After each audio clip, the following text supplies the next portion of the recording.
Assalamualaikum warahmatullahi wabarakatuh. Selanjutnya kita akan bahas surat An-Nahl ayat 78. Kita baca ayat Qur'annya. A'udzu billahi minasyaitonir rajim. Bismillahirrahmanirrahim. Wallahu akhrajakum min butuni ummahatikum la ta'lamuna syai'a. وَجَعَلَ لَكُمُ السَّمْعَ وَالْأَبْصَارَ وَالْأَفْئِدَةَ لَعَلَّكُمْ تَشْكُرُونَ. Kita terjemahkan perkata, Wallahu dan Allah akhrajakum yang telah mengeluarkan kamu min butuni ummahatikum dari perut ibu-ibu kalian la ta'lamuna dalam keadaan tidak mengetahui syai'an sesuatu pun. Wa ja'ala dan Allah telah menjadikan lakum bagi kalian as-sam'a pendengaran wal absara dan penglihatan wal afidah dan hati la'allakum tashkurun agar kalian bersyukur. Terjemah bebasnya, dan Allah mengeluarkan kamu dari perut ibumu dalam keadaan tidak mengetahui sesuatu pun. Dan dia memberimu pendengaran, penglihatan, dan hati nurani agar kamu bersyukur.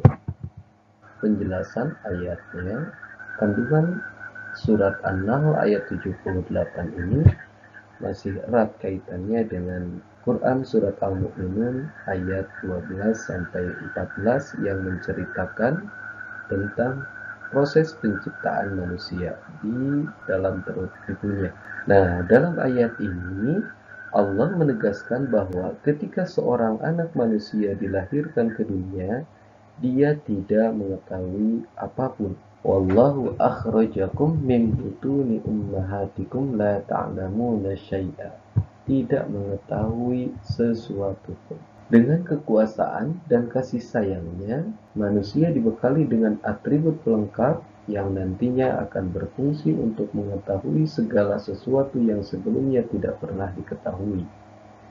Atribut-atribut tersebut adalah as-sam'a, pendengaran, wal absar, penglihatan, wal afidah, dan hati atau akal pikiran.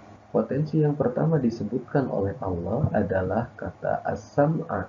As-sam'a atau pendengaran ini merupakan unsur utama yang pertama kali dipergunakan oleh orang yang akan belajar untuk memahami segala sesuatu.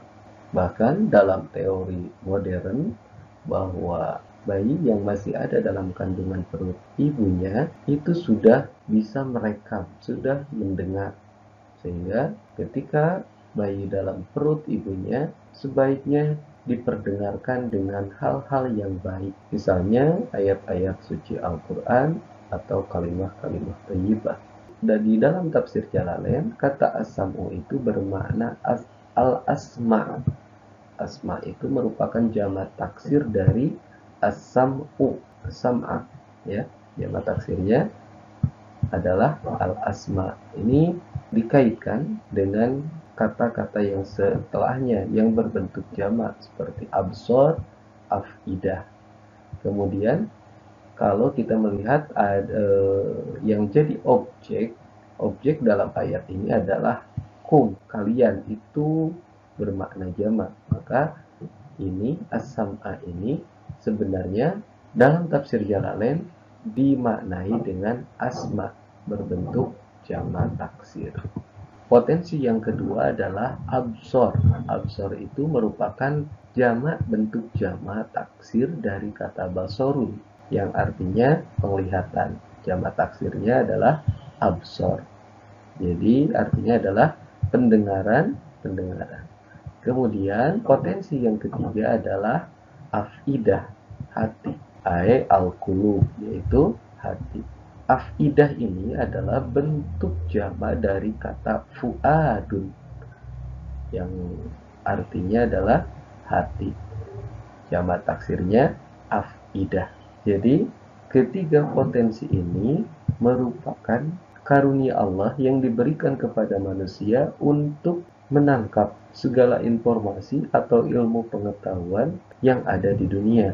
Dan yang paling utama tadi adalah pendengaran, kemudian penglihatan dan hati. Kalau sudah mendengar, melihat, akan tertanam di dalam hati.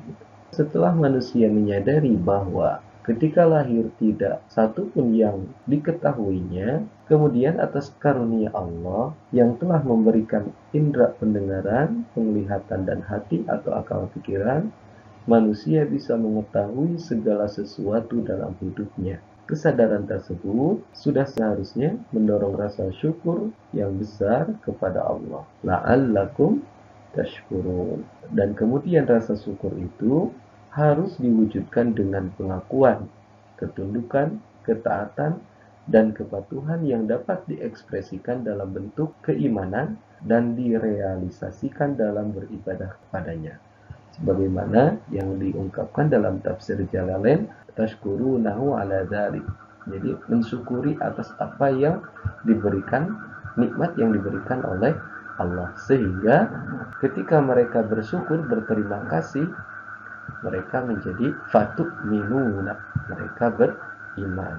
Perilaku yang dapat diterapkan sebagai penghayatan dan pengamalan Quran surat An-Nahl ayat 78 ini, yang pertama, kita senantiasa mengakui kebesaran Allah yang telah menganugerahi kita pendengaran, penglihatan, dan hati nurani atau akal pikiran. Yang kedua, selalu bersyukur kepada Allah atas kenikmatan yang telah diberikan kepada kita berupa pendengaran, penglihatan, dan hati nurani atau akal pikiran. Demikianlah penjelasan Quran surat An-Nahl ayat 78 ini. Terima kasih. Billahi taufiq wal hidayah. Wassalamualaikum warahmatullahi wabarakatuh.